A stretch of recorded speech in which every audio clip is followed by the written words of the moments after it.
Ekta unity mall వద్ద ఉద్రిక్తత, BRS శ్రేణులు భారీ ధర్నా. నర్సంపేటలో ఉద్రిక్తత, పెద్ది సుదర్శన్ రెడ్డి విగ్రహం వద్ద భారీగా పోలీసుల మోహరింపు. హామీలు మరిచారు, పథకాలు ఆపేశారు, కాంగ్రెస్ పై హరీష్ రావు ఘాటు విమర్శలు. మారని వరంగల్ ఎంజీఎం దుస్థితి, బెడ్ దొరకక నేలపైనే రోగి. పై అధికారులే నా కొడుకును చంపేశారు, కానిస్టేబుల్ సాయి కుమార్ మృతిపై తల్లి సంచలన ఆరోపణలు. కొల్లూరులో అంగరంగ వైభవంగా బోనాల పండుగ వేడుకలు. షాపూర్ నగర్ లో కార్మిక సంఘాల ధర్నా. హనుమకొండలో Eesha critical care multi specialty ఆసుపత్రి ప్రారంభం. ప్రజా సమస్యలను తెలుసుకొని పరిష్కారానికి కృషి చేయాలి, బీర్ల ఐలయ్య.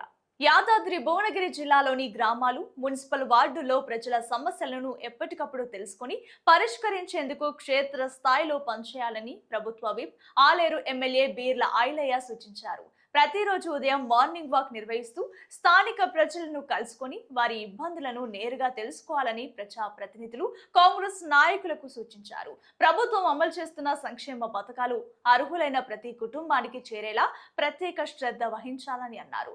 అర్హులైన లబ్ధిదారులను గుర్తించి వారి వివరాలను సంబంధిత అధికారులకు అందజేయాలని సూచించారు. ప్రజలతో నిరంతరం మమేకమై వారి అవసరాలను తెలుసుకోవడం ద్వారా సమస్యలను వేగంగా పరిష్కరించే అవకాశం ఉంటుందని బీర్ల ఐలయ్య పేర్కొన్నారు. ప్రభుత్వ పథకాలపై ప్రజలకు అవగాహన కల్పిస్తూ అర్హత ఉన్న ప్రతి ఒక్కరికి ప్రయోజనం అందేలా నాయకులు సమన్వయంతో పనిచేయాలని ఆయన కోరారు. యాదాద్రి భువనగిరి జిల్లాకు సంబంధించి ప్రజలకు, నాయకులకు విజ్ఞప్తి చేస్తా ఉన్నా.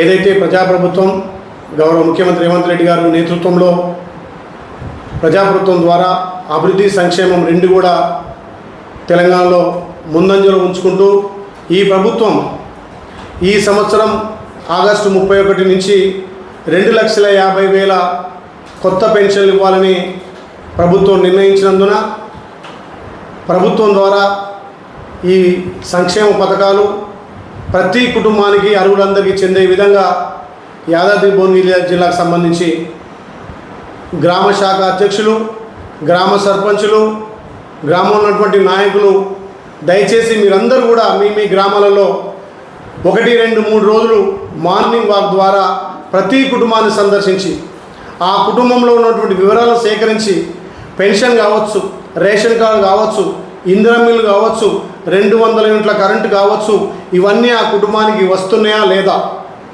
మీరు పూర్తి వివరాలను ఆ గ్రామంలో మార్నింగ్ వాక్ ద్వారా గ్రామ సెక్రటరీ కానీ, మండల ఎంపీడీఓ కానీ, అవసరమైతే ఎమ్మెల్యేగా నా దృష్టికి తీసుకొచ్చి ప్రతి అర్హులందరికీ ప్రభుత్వ పథకాలు అందే విధంగా మార్నింగ్ వాక్ ద్వారా ఎక్కడికక్కడ సమస్యలు పరిష్కారం అవుతాయి. ఏదైతే మీరు మార్నింగ్ వాక్ ద్వారా ప్రతి ఇల్లును క్షుణ్ణంగా పరిశీలించి ప్రభుత్వ పథకాలు వాళ్ళకు అందే విధంగా చూడాల్సిందిగా విజ్ఞప్తి చేస్తూ ఆలయం నియోజకవర్గంలోని ప్రతి సర్పంచ్, గ్రామ శాఖ, బిఎల్ఏలు, అక్కడ ఉన్నటువంటి నాయకులందరూ కూడా ఈ 2-3 రోజులు మార్నింగ్ వాక్ ద్వారా ఈ ప్రభుత్వ ఫలాలు ప్రతి కుటుంబానికి, అర్హులందరికీ అందే విధంగా మార్నింగ్ వాక్ ద్వారా మీరు తెలియజేయాల్సిందిగా, మీరు మార్నింగ్ వాక్ చేసిన వివరాలను కూడా మాకు పంపాల్సిందిగా విజ్ఞప్తి చేస్తూ ఉన్నాం. హన్మకొండ పట్టణంలో మరో ఆధునిక వైద్య సేవల కేంద్రం అందుబాటులోకి వచ్చింది. Esha critical care and multi speciality ఆసుపత్రిని రాష్ట్ర రెవెన్యూ శాఖ మంత్రి పొంగులేటి శ్రీనివాసరెడ్డి, వరంగల్ పశ్చిమ ఎమ్మెల్యే నాయిని రాజేందర్ రెడ్డి కలిసి ప్రారంభించారు. ఈ సందర్భంగా ఆసుపత్రి నిర్వాహకులు, వైద్యులు వారికి స్వాగతం పలికారు. ప్రారంభోత్సవం అనంతరం ఆసుపత్రి చీఫ్ డాక్టర్లు మీడియాతో మాట్లాడుతూ ప్రజలకు మెరుగైన వైద్య సేవలు అందించడమే తమ ప్రధాన లక్ష్యమని తెలిపారు. అత్యవసర పరిస్థితిలో సైతం వేగంగా చికిత్స అందించేలా అవసరమైన వైద్య సదుపాయాలను ఏర్పాటు చేసినట్లు పేర్కొన్నారు. ఆధునిక వైద్య సాంకేతికత, నిపుణులైన వైద్య బృందంతో వివిధ రకాల వైద్య సేవలను అందుబాటులోకి తీసుకొస్తున్నామని వెల్లడించారు. ఈ ఆసుపత్రి ప్రారంభంతో హన్మకొండ ప్రజలకు నాణ్యమైన వైద్య సేవలు మరింత చేరువ కానున్నాయి.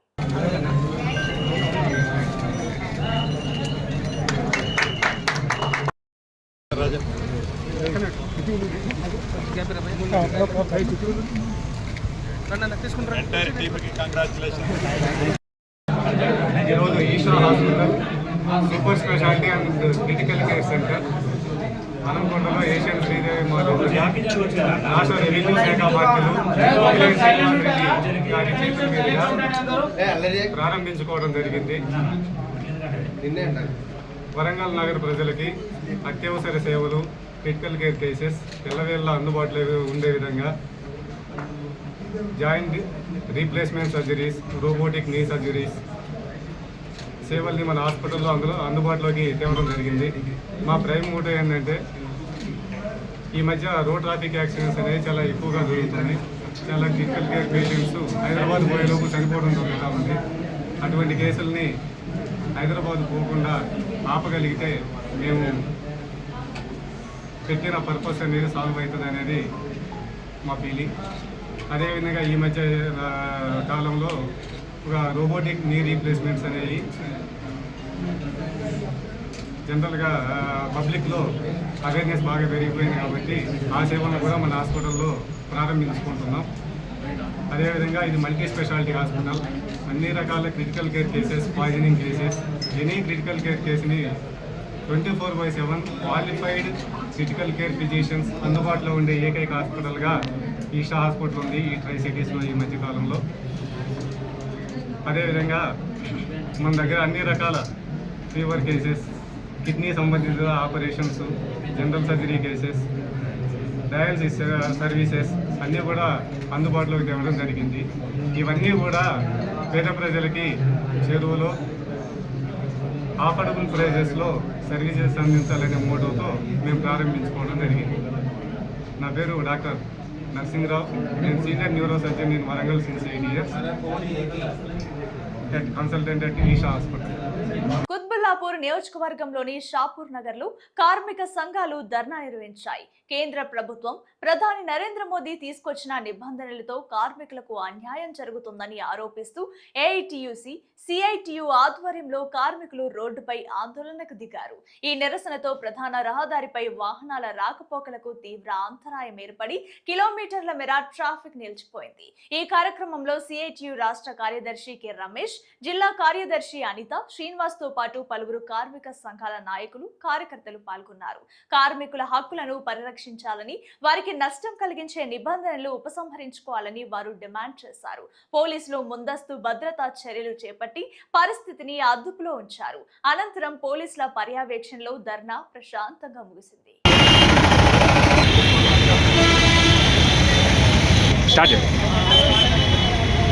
ఈరోజు కుత్బుల్లాపూర్ ప్రాంతంలో, జీడిమెట్ల ప్రాంతంలో ఈరోజు దేశాన్ని పరిపాలిస్తున్నటువంటి బీజేపీ ప్రభుత్వం కార్మిక, కర్షక, ప్రజా వ్యతిరేక విధానాలని అవలంబిస్తూ పేద ప్రజలపైన, కార్మిక వర్గం పైన అనేక రకాల భారాలని మోపడమే కాకుండా ఈరోజు భారత కార్మిక వర్గం పోరాడి సాధించుకున్నటువంటి 29 కార్మిక చట్టాలని రద్దు చేసి 4 లేబర్ కోడ్లను తీసుకొచ్చి కార్మిక వర్గం మీద ఉక్కుపాదాన్ని నరేంద్ర మోదీ మోపినటువంటి పరిస్థితి. ఈరోజు భారత కార్మిక వర్గం ఏదైతే సమ్మె చేసే హక్కు ఉందో, సంఘం పెట్టుకునే హక్కు ఉందో, 8 గంటల పని విధానం ఉందో, అట్లాంటి చట్టాలన్నిటిని కూడా ఈరోజు నరేంద్ర మోడీ రద్దు చేసి 4 లేబర్ కోడ్లను తీసుకొచ్చాడు. తద్వారా భారతదేశంలో ఉన్నటువంటి కార్మిక వర్గం మరింత దోపిడీ గురయ్యేటువంటి ప్రమాదం ఉంది. కార్పొరేట్ శక్తులకి, పారిశ్రామికవేత్తలకి కార్మిక వర్గాన్ని దోచుకునేటువంటి మరింత శక్తి కూడగట్టినటువంటి పరిస్థితి ఈరోజు దేశంలో ఉంది.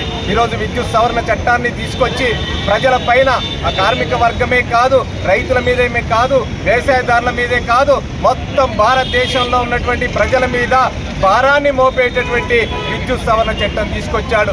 డిజిటల్ మీటర్లు తీసుకురాబోతా ఉన్నాడు. ఈ డిజిటల్ మీటర్ల వల్ల ప్రతి ఇంటి విద్యుత్ వినియోగదారుడు ఈరోజు డిజిటల్ మీటర్లు కొనుక్కోవాలి. ముందే రీఛార్జ్ చేసుకోవాల్సినటువంటి పరిస్థితి ఉంది. సప్లై ఇంటికి విద్యుత్ సప్లై కావాలి అంటే మనం రీఛార్జ్ చేసుకుంటేనే విద్యుత్ ఇంటికి వస్తున్నటువంటి పరిస్థితి. అంటే భారతదేశంలో ఉన్నటువంటి విద్యుత్ వినియోగదారులు ఎవరైతే ఉన్నారో వాళ్ళ పైన మరింత భారాన్ని మోపేటటువంటి ప్రయత్నం ఈరోజు నరేంద్ర మోడీ చేస్తున్నటువంటి పరిస్థితి కూడా ఉంది. ఈరోజు కార్మిక చట్టాలని కానీ, రైతు చట్టాలని కానీ ఈరోజు రద్దు చేసి కార్మిక వర్గాన్ని, ప్రజల్ని దోచుకుంటున్నటువంటి పరిస్థితి కూడా కనబడతా ఉంది. ఈరోజు నిరుద్యోగం పెరుగుతూ ఉంది. సరిగ్గా ఈరోజు నీట్ పేపర్ లాంటివి కూడా లీక్ అవుతున్నటువంటి పరిస్థితి కూడా ఉంది. యువత విద్యార్థుల యొక్క భవిష్యత్తుని దెబ్బతీస్తున్నాడు ఈరోజు నరేంద్ర మోడీ ఈ దేశాన్ని పరిపాలిస్తున్నటువంటి. అందుకే నరేంద్ర మోడీ ఏదైతే కార్మిక కర్షక ప్రజా వ్యతిరేక విధానాలని అవలంబిస్తున్నాడో ఆ విధానాలకి వ్యతిరేకంగా ఈరోజు దేశవ్యాప్తంగా అన్ని కార్మిక సంఘాలు, సిఐటియు, ఏఐటిసి, కార్మిక సంఘాలు, రైతు సంఘాలు, వ్యవసాయ కార్మిక సంఘాలు సంయుక్తంగా ఈరోజు దేశవ్యాప్తంగా జైలు భరో కార్యక్రమాన్ని నిర్వహించాం. ఆ జైలు భరో కార్యక్రమం భాగంగా ఈరోజు జీడిమెట్ల ప్రాంతం, కుత్బుల్లా ప్రాంతంలో ఈరోజు జైలు భరో కార్యక్రమాన్ని నిర్వహించాం. ఈరోజు ఈ ఒక్క రోజుతో జైలు భరో కార్యక్రమం ఆగదు. రాబోయేటటువంటి కాలంలో కార్మికులు, కర్షకులు, రైతులు ఈరోజు ప్రజల్ని కూడా కూడగట్టి నరేంద్ర మోడీ విధానాలకు వ్యతిరేకంగా దేశవ్యాప్తంగా మహత్తరమైనటువంటి పోరాటాన్ని నిర్మించబోతా ఉన్నాం. ఈరోజు ఈ దేశాన్ని కాపాడుకోవాల్సినటువంటి అవసరం ఉంది. ఈ దేశంలో ప్రజాస్వామ్యాన్ని కాపాడుకోవాల్సినటువంటి అవసరం ఉంది. ఈరోజు భారతదేశంలో ఈ జైలు భరో కార్యక్రమం ఏదైతుందో ఇది మరో స్వతంత్ర పోరాటానికి నాంది పలికినటువంటి సందర్భంగా ఈరోజు చెప్పదలుచుకున్నాం. అందుకే ఈరోజు నరేంద్ర మోడీ కార్మిక కర్షక ప్రజా వ్యతిరేక విధానాల్ని విడనాడి కార్మికులకి, రైతులకి, వ్యవసాయదారులకి, ప్రజలకి న్యాయం చేసే పద్ధతిలో విధానాలను రూపొందించాలని ఈరోజు ప్రభుత్వాన్ని డిమాండ్ చేస్తూ రాబోయేటటువంటి కాలంలో మాత్రమైనటువంటి పోరాటానికి ఈ జైలు భరో నాంది కాబోతుందని ఈ సందర్భంగా హెచ్చరిక చేస్తున్నాం. సిఐటియు, ఏఐటిసి కార్మిక సంఘాల ఆధ్వర్యంలో ఏదైతే బీజేపీ నరేంద్ర మోడీ ప్రజా వ్యతిరేక విధానాలకు, కార్మిక వ్యతిరేక విధానాలకు, రైతు వ్యతిరేక విధానాలకు, రైతు కూలీల వ్యతిరేక విధానాలకు నిరసనగా జైలు భరో కార్యక్రమాన్ని పిలుపునిచ్చారో ఆ పిలుపులో భాగంగా కుత్బుల్లాపూర్లో ఈరోజు జైలు భరో కార్యక్రమం సందర్భంగా నిరసన కార్యక్రమం చేపట్టడం అనేది జరిగింది. 2014లో నరేంద్ర మోడీ అధికారంలోకి వచ్చినప్పుడు భారతదేశంలో ఉన్నటువంటి మొత్తం కూడా నిరుద్యోగులు ఎవరైతే ఉన్నారో వాళ్ళందరికీ కూడా 2 కోట్ల ఉద్యోగాలు ఇస్తానని చెప్పాడు. ఆల్రెడీ ఇప్పటికే అధికారంలోకి వచ్చి 10 సంవత్సరాలు దాటి 12, 13వ సంవత్సరంలోకి అడుగుపెట్టినా కూడా ఇప్పటిదాకా కూడా దేశంలో నిరుద్యోగం పెంచుతున్నారు తప్ప ఎక్కడ కూడా నిరుద్యోగ సమస్య పరిష్కారం చేస్తున్నటువంటి పరిస్థితి లేదు. ఇంకో పక్కన కనుక చూస్తే కార్మికుల్ని యజమానులకి, కార్పొరేట్ కంపెనీలకి బానిసలుగా మార్చే కుట్ర 4 లేబర్ కోడ్లు తీసుకొచ్చి 8 గంటల పనిదినాన్ని రద్దు చేసి కార్మికులు మాట్లాడే హక్కుని కాలరాసి ఈరోజు మొత్తం కూడా కార్మిక చట్టాన్ని, కార్మిక హక్కులను తీసుకుపోయి కార్పొరేట్ వాళ్ళ కాళ్ళ దగ్గర పెట్టినటువంటి నరేంద్ర మోడీ ప్రభుత్వం వెంటనే కార్మిక వ్యతిరేక చట్టాలను వెనక్కి తీసుకోవాలి, రైతు వ్యతిరేక చట్టాలను వెనక్కి తీసుకోవాలని చెప్పేసి ఈరోజు దేశవ్యాప్తంగా జైలు భరో కార్యక్రమం జరుగుతూ ఉంది.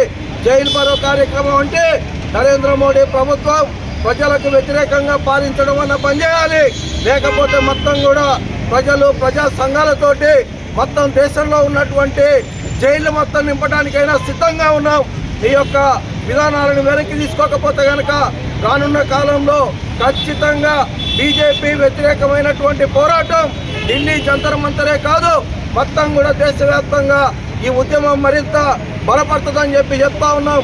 ఇప్పటికైనా ఏదైతే కేంద్ర ప్రభుత్వం అనుసరిస్తున్నటువంటి విధానాలని వెంటనే వెనక్కి తీసుకోవాలని చెప్పేసి ఈ సందర్భంగా తెలియజేస్తా ఉన్నాం. రెడ్డి హ్యాండ్గా మన hartal success success success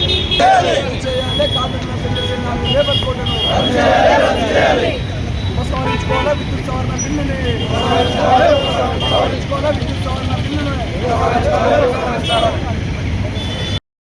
Telangana సంస్కృతి సంప్రదాయాలకు ప్రతీకగా నిలిచే బోనాల పండుగను తెల్లాపూర్ డివిజన్ పరిధిలోని కొల్లూరులో భక్తి శ్రద్ధలతో ఘనంగా నిర్వహించారు. మధు యాదవ్, వెంకటేష్ యాదవ్, డిస్కో మల్లేష్ యాదవ్ ఆధ్వర్యంలో జరిగిన ఈ వేడుకలకు స్థానికులు పెద్ద సంఖ్యలో హాజరై అమ్మవారికి బోనాలు సమర్పించారు. కార్యక్రమంలో మాజీ కౌన్సిలర్ మయూరి రాజుగౌడ్ పాల్గొని ప్రత్యేక పూజలు నిర్వహించారు. బోనాల వేడుకల్లో భాగంగా పలారం బండి ఊరేగింపును ఉత్సాహకరంగా నిర్వహించారు. ఎలాంటి అవాంఛనీయ ఘటనలు చోటు చేసుకోకుండా పోలీసులు భద్రతా ఏర్పాట్లు చేపట్టారు. భక్తులు అమ్మవారి నామస్మరణతో సందడి చేయగా గ్రామంలో పండుగ వాతావరణం నెలకొంది. ఈ సందర్భంగా నిర్వాహకులు మాట్లాడుతూ అమ్మవారి ఆశీస్సులు కొల్లూరు ప్రజలపై ఎల్లప్పుడూ ఉండాలని ఆకాంక్షించారు. కుల మత రాజకీయ భేదాలకు అతీతంగా ప్రతి పండుగను ప్రజలంతా ఐక్యంగా జరుపుకోవడం కొల్లూరు ప్రత్యేకత అని తెలిపారు. ప్రజలందరూ సుఖ సంతోషాలతో ఆయురారోగ్యాలతో ఉండాలని అమ్మవారిని ప్రార్థించినట్లు పేర్కొన్నారు. వరంగల్ ఎంజీఎం ఆసుపత్రిలో రోగులకు ఎదురవుతున్న ఇబ్బందులు మరోసారి చర్చనీయాంశంగా మారాయి. తీవ్ర అస్వస్థతతో కనీసం నిలబడలేని పరిస్థితిలో ఓ రోగి చికిత్స కోసం ఆసుపత్రికి రాగా బెడ్లు ఖాళీ లేవంటూ బయటే ఉంచినట్లు కుటుంబ సభ్యులు ఆరోపించారు. పరిస్థితి విషమంగా ఉన్నప్పటికీ వెంటనే బెడ్ కేటాయించలేదని వారు వాపోయారు. చివరకు రోగి నేలపైనే పడుకోవాల్సిన పరిస్థితి ఏర్పడిందని తెలిపారు.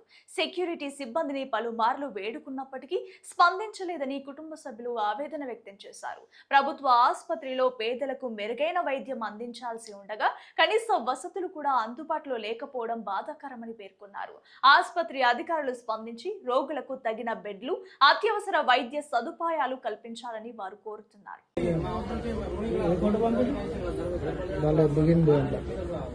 అదేనా అందులో అమ్మమ్మ సపరేట్ చేసిందా? ఇది ఎమర్జెన్సీ పరిస్థితి. లోపల ఇంకా దారుణంగా ఉంది. లోపలికి అలా కూడా చేస్తున్నారు. ఒక బెడ్ లో 2-3 ఉంటాను. ఎల్బీ నగర్ పోలీస్ స్టేషన్ లో కానిస్టేబుల్ సాయి కుమార్ ఆత్మహత్యకు పాల్పడ్డారన్న ఘటనపై కుటుంబ సభ్యులు తీవ్ర అనుమానాలు వ్యక్తం చేశారు. తమ కుమారుడిని పై అధికారులు వేధించారని, వారం రోజులుగా టార్చర్ చేస్తున్నారని సాయి కుమార్ ఫోన్ లో తమతో చెప్పినట్లు ఆయన తల్లి ఆవేదన వ్యక్తం చేశారు.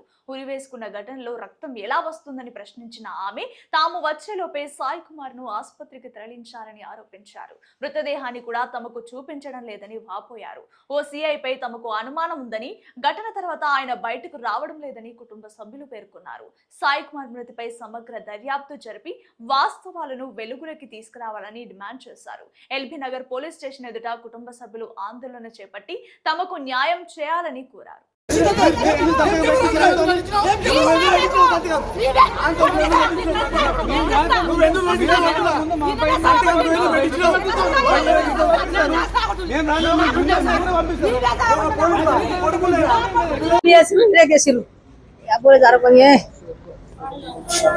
కాంగ్రెస్ ప్రభుత్వం ఎన్నికల సమయంలో ఇచ్చిన హామీలను మర్చిపోయిందని మాజీ మంత్రి ఎమ్మెల్యే హరీష్ రావు విమర్శించారు. కనీసం గత బీఆర్ఎస్ ప్రభుత్వం అమలు చేసిన పథకాలను కూడా కొనసాగించకుండా ప్రజలకు ఇబ్బందులు కలిగిస్తోందని ఆరోపించారు. ట్రైబల్ ఎంటర్‌ప్రెన్యూర్స్ బిజినెస్ అవేర్నెస్ కార్యక్రమంలో పాల్గొన్న ఆయన గిరిజనుల అభివృద్ధికి బీఆర్ఎస్ ప్రభుత్వం చేపట్టిన చర్యలను వివరించారు. మహిళా విద్యార్థులు ఉన్నత విద్య అభ్యసించాలనే ఉద్దేశంతో దేశంలోనే తొలిసారిగా ఎస్టీ మహిళల కోసం రెసిడెన్షియల్ డిగ్రీ కాలేజ్ ని కేసీఆర్ ప్రభుత్వం ఏర్పాటు చేసిందన్నారు. సుమారు 6 లక్షల ఎకరాల పోడు భూములకు పట్టాలు అందించడంతో పాటు 3 ఫేజ్ విద్యుత్, రైతు బంధు వంటి పథకాల ద్వారా గిరిజన రైతులకు భూముల యజమానులుగా నిలబెట్టామని తెలిపారు. ఉమ్మడి రాష్ట్రంలో ఉన్న 6% రిజర్వేషన్లను తెలంగాణ ఏర్పడిన తర్వాత 10% పెంచామని పేర్కొన్నారు. 3300 గిరిజన తండాలకు గ్రామ పంచాయతీలుగా మార్చిన ఘనత కూడా తమ ప్రభుత్వానిదేనన్నారు. ప్రధాన ప్రతిపక్షంగా అసెంబ్లీలో గిరిజనుల తరపున నిరంతరం పోరాడతామని హరీష్ రావు స్పష్టం చేశారు. సందర్భంగా నేను టిక్కీ ప్రతినిధులను కూడా కోరేది ఒక్కటే, ఇవాళ రాష్ట్రంలో కొత్తగా అధికారంలోకి వచ్చిన ప్రభుత్వం మర్చిపోయి ఎన్నికల ముందు మేనిఫెస్టోలో చాలా విషయాలు చెప్పారు. కొత్త ఏమీ చేయలేదు. కనీసం గత ప్రభుత్వం అందించిన పథకాలను కూడా కొనసాగించిన పరిస్థితి లేదు. So I request tikki to work like a pressure group. మీరు ప్రభుత్వం మీద ఒత్తిడి తెచ్చే ఒక ప్రెషర్ గ్రూప్గా పనిచేసి సబ్సిడీలు రిలీజ్ అయ్యే విధంగా, పథకాలు అమలయ్యే విధంగా ఈ టిక్కీ కృషి చేయాలని చెప్పి కూడా నేను ఈ సందర్భంగా కోరుతా ఉన్నా. మేము కూడా తప్పకుండా ప్రధాన ప్రతిపక్షంగా అసెంబ్లీలో మీ పక్షాన గలమెత్తుతాం. మీకు తెలుసు ఎన్ని కార్యక్రమాలు జరిగినాయో. ఆనాడు కేసీఆర్ గారి ప్రభుత్వం ఉన్నప్పుడు సీఎం టీ ప్రైడ్ పేరు మీద వేలాది మందికి 100 కోట్ల రూపాయలు సబ్సిడీ రిలీజ్ చేసి ప్రభుత్వం పారిశ్రామికవేత్తలుగా తయారు చేసింది. ఎన్నో గురుకుల విద్యాలయాలు ప్రారంభించింది. మహిళా విద్యార్థులు చదువుకోవాలని దేశంలోనే ఫస్ట్ టైం ఎస్టీ మహిళా రెసిడెన్షియల్ డిగ్రీ కాలేజ్ పెట్టింది కూడా ఆనాటి బీఆర్ఎస్ ప్రభుత్వం. భారతదేశంలో ఎక్కడ లేవు ఎస్టీ మహిళా రెసిడెన్షియల్ డిగ్రీ కాలేజీలు కూడా పెట్టడం జరిగింది. అంతేకాకుండా పోడు భూములు 6 లక్షల ఎకరాలకు పోడు భూములకు పట్టాలిచ్చి 3 ఫేజ్ కరెంట్ ఇచ్చి రైతు బంధు ఇచ్చి వాళ్ళను ఓనర్లుగా చేసింది ఆనాటి బీఆర్ఎస్ ప్రభుత్వం. ఇచ్చిన మాట ప్రకారంగా తెలంగాణ ఏర్పడితే గిరిజనులకు రిజర్వేషన్ పెరుగుతుంది. ఆంధ్రప్రదేశ్లో 6% ఉంటే తెలంగాణ రాష్ట్రం ఏర్పడ్డ తర్వాత విద్యా ఉద్యోగాల్లో 10% రిజర్వేషన్ కూడా ఆనాడు బీఆర్ఎస్ ప్రభుత్వం గిరిజనుల కోసం కల్పించిన విషయం కూడా మీకు తెలుసు. ఇలా ఎంతో మంది డాక్టర్లుగా ఇంజనీర్లుగా అద్భుతమైనటువంటి ప్రభుత్వ ఉద్యోగాలు పొందుతున్నారంటే 10% రిజర్వేషన్ యొక్క ఫలితాలు ఇవాళ అందించింది కూడా ఆనాటి కేసీఆర్ గారి ప్రభుత్వం. ఇలా చెప్పుకుంటూ పోతే అనేక కార్యక్రమాలు జరిగినాయి. 3,300 గిరిజన తండాలను గ్రామ పంచాయతీలు చేస్తే ఇవాళ గిరిజన బిడ్డలు ఎంతో మంది సర్పంచులుగా 3,300 తండాలకు తమ సొంత గ్రామాలకు వారే సర్పంచులుగా ఈరోజు పనిచేసే అవకాశం కూడా దొరికింది. ఇవాళ తండాలు గ్రామ పంచాయతీలు ఇట్లా 10% రిజర్వేషన్ వచ్చింది. ఎన్నో గురుకులాలు మహిళా రెసిడెన్షియల్ డిగ్రీ కాలేజీలు వచ్చినాయి. పారిశ్రామికవేత్తలుగా తయారు కావడానికి సబ్సిడీ పథకాలు వచ్చినాయి. ఎస్సీ ఎస్టీ సబ్ ప్లాన్ కూడా బీఆర్ఎస్ ప్రభుత్వం తెచ్చింది. అంటే జనాభా ప్రాతిపదికన నిధులు కేటాయించడమే కాదు, ఆ నిధులు ఖర్చు కాకపోతే ల్యాబ్స్ కావద్దు, నెక్స్ట్ ఇయర్కు క్యారీ ఫార్వర్డ్ అయ్యే విధంగా ఎస్టీ సబ్ ప్లాన్ కూడా ఆనాడు బీఆర్ఎస్ ప్రభుత్వం తీసుకురావడం జరిగింది. ఇట్లా ఎన్నో మంచి కార్యక్రమాలు జరిగినాయి. ఇంకా చెప్పుకుంటూ పోతే చాలా విషయాలు ఉన్నాయి. నర్సంపేటలో దివంగత నేత పెద్ది సుదర్శన్ రెడ్డి విగ్రహ ప్రతిష్ఠ సందర్భంగా ఉద్రిక్త పరిస్థితులు నెలకొన్నాయి. బీఆర్ఎస్ నాయకులు విగ్రహాన్ని ఏర్పాటు చేస్తుండగా డీసీపీతో పాటు పోలీసులు అక్కడికి చేరుకున్నారు. విగ్రహ ప్రతిష్టను అడ్డుకునేందుకు పోలీసులు ప్రయత్నించడంతో ఇరు వర్గాల మధ్య వాగ్వాదం చోటు చేసుకుంది. ప్రైవేటు భూమిలో విగ్రహాన్ని ఏర్పాటు చేసుకుంటే పోలీసులకు అభ్యంతరం ఏమిటని బీఆర్ఎస్ నాయకులు ప్రశ్నించారు. అవసరమైతేనే న్యాయపరంగా ముందుకు వెళ్తామని పోలీసులకు స్పష్టం చేసినట్లు సమాచారం. ఈ పరిణామాల నేపథ్యంలో విగ్రహం వద్ద భారీగా పోలీసులను మోహరించారు. విగ్రహం పరిసర ప్రాంతాల్లోకి మీడియా ప్రతినిధులను సైతం పోలీసులు అనుమతించకపోవడంతో పరిస్థితి మరింత ఉత్కంఠగా మారింది. అక్కడికి వచ్చే వారిని పోలీసులు తనిఖీ చేస్తూ పరిస్థితిని అదుపులో ఉంచేందుకు చర్యలు చేపట్టారు. ప్రస్తుతం విగ్రహం వద్ద భారీగా పోలీసు బందోబస్తు కొనసాగుతోంది. సిపి శ్వేత రాక అనంతరం పరిస్థితిపై స్పష్టత వచ్చే అవకాశం ఉంది. దీంతో నర్సంపేటలో ఏం జరగబోతుందన్న ఉత్కంఠ స్థానికుల్లో నెలకొంది.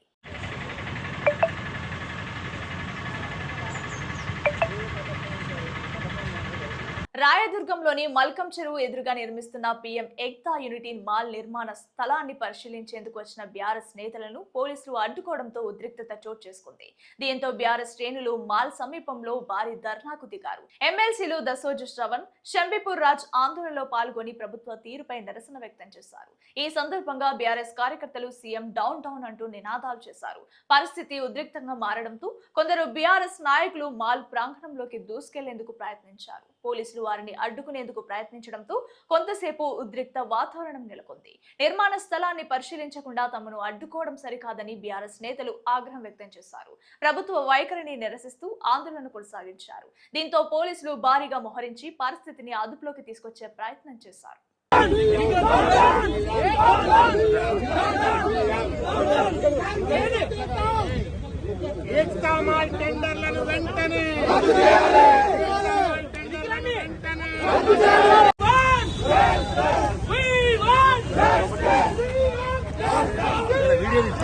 వీడియో